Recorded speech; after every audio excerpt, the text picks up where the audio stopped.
اللہ تعالیٰ نے ان کو صفی کہا، بے وقوف کہا، سفہا کہا۔ کن کو؟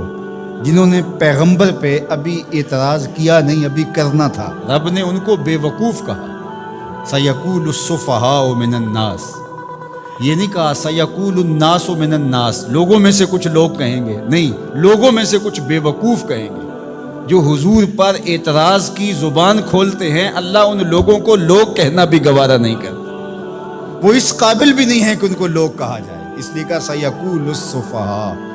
جو رسول رحمت پہ اعتراض کی زبان کھولنے والے ہیں وہ عقل مند ہو کیسے سکتے ہیں؟ اگر علم کا نور ان کے سینے میں ہوتا تو یہ حضور پر تو 100 جان سے قربان ہو جاتے، اور یہ اعتراض کی زبان کھولے بیٹھے ہیں۔ تو کہا سَيَقُولُ السُّفَهَاءُ مِنَ النَّاسِ، لوگوں میں سے کچھ خفیف الحلم لوگ، کچھ جاہل، کچھ بے وقوف لوگ یہ کہیں گے ما وَلَّاهُمْ عَنْ قِبْلَتِهِمُ الَّتِي كَانُوا عَلَيْهَا، ان کو اس قبلے سے کس نے پھیر دیا جس پر یہ پہلے تھے۔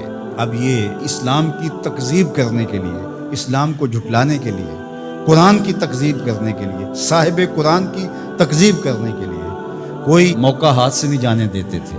تو یہ موقع تھا نا، اس موقع سے فائدہ حاصل کرتے۔ قرآن نے کہا تھا بے وقوف یہ کہیں گے تو یہ نہ کہتے۔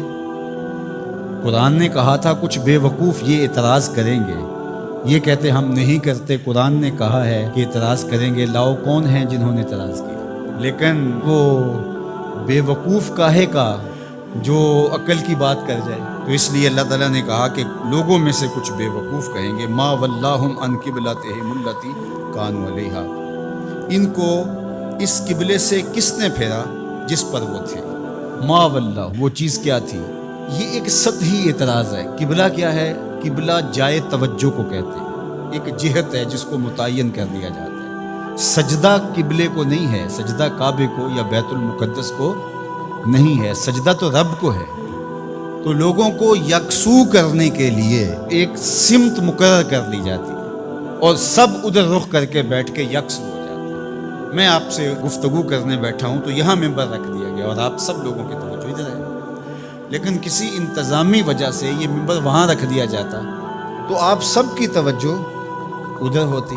تو مقصود کیا ہے؟ مقصود تو کلام سننا ہے، گفتگو سننی ہے۔ اب یہ ممبر یہاں رکھ دیا جائے یا وہاں رکھ دیا جائے، تو اللہ جل شانہ نے سجدہ تو اپنے لیے لوگوں کو اس کا حکم دیا ہے، لیکن ایک جہت متعین کر دی تاکہ لوگ یکسو ہو جائیں۔ یہ نہیں کوئی ادھر منہ کر کے کھڑا ہو جائے، کوئی ادھر کر کے کھڑا ہو جائے، ایسا نہیں، ایک جہت متعین کر دی۔ تو جو سمجھدار ہے وہ تو اس پر اعتراض نہیں کر سکتا کہ ادھر منہ کیوں کیا اور ادھر کیوں کیا۔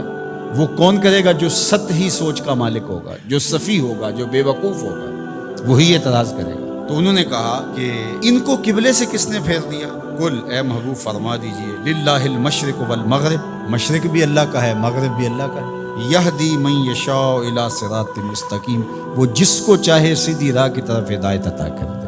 مشرق اور مغرب کا کیا تعلق ہے؟ یہ تو اللہ کے ہیں، مشرق بھی اس کا، مغرب بھی اس کا، پورب پچھم اسی کے ہیں، یہ شرق و غرب اسی کے ہیں۔ جہاں وہ کہے گا ہمارا سر وہاں جھک جائے گا۔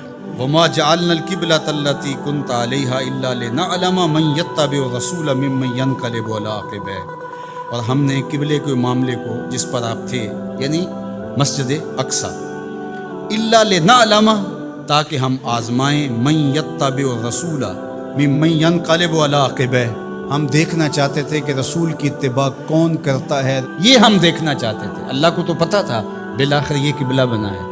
تو جب حضور مکے سے ہجرت فرما کے مدینہ تشریف لائے تو اللہ اپنے محبوب سے کہہ دیتا کہ محبوب رخ ادھر کر لو، یہ یہودی اعتراض کریں گے، تو اللہ کے محبوب رخ ادھر کر لیتے، یہ تحویل قبلہ کا واقعہ ہی روح پذیر نہ ہوتا۔ اللہ تعالیٰ فرماتا ہے یہ ہم نے اس لیے کیا کہ ذرا ادھر منہ کر کے کچھ عرصہ نماز پڑھ لیں، پھر دیکھیں رسول کے پیچھے یہ رخ پھیرتے ہیں یا نہیں پھیرتے، یہ قبلے کو مانتے ہیں یا رسول اللہ کو مانتے ہیں۔ یہ ہم دیکھنا چاہتے تھے، یہ ہم پرکھنا چاہتے تھے، یہ ہم آزمائش کرنا چاہتے تھے تمہاری۔ اللہ اکبر۔ اب دیکھو دوہری آزمائش تھی صحابہ کی، بالخصوص جو مہاجرین تھے، وہاں سے ہجرت کر کے مدینہ المنورہ آئے تو وہاں کعبۃ اللہ سامنے ہوتا تھا نماز پڑھتے ہوئے۔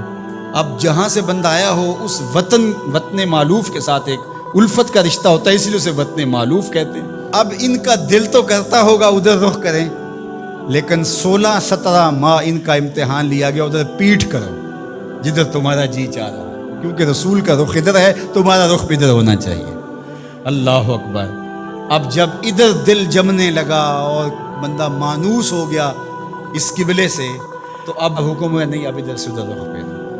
پہلے ادھر منہ کرنا امتحان تھا، اب ادھر منہ پھیر کے رخ کرنا جو تھا وہ امتحان تھا۔ تو اللہ کہتا ہے ہم اس لیے یہ قبلے کے معاملے کو اس طرح بنایا ہے تاکہ ہم دیکھیں کہ کون جو ہے وہ قبلے کی اتباع کرتا ہے اور کون قبلہ نما کی اتباع کرتا ہے۔ ہم یہی دیکھنا چاہتے ہیں۔ یہ بہت بھاری کام تھا، لیکن جن کو اللہ نے ہدایت دی ان کے لیے مشکل نہیں ہے۔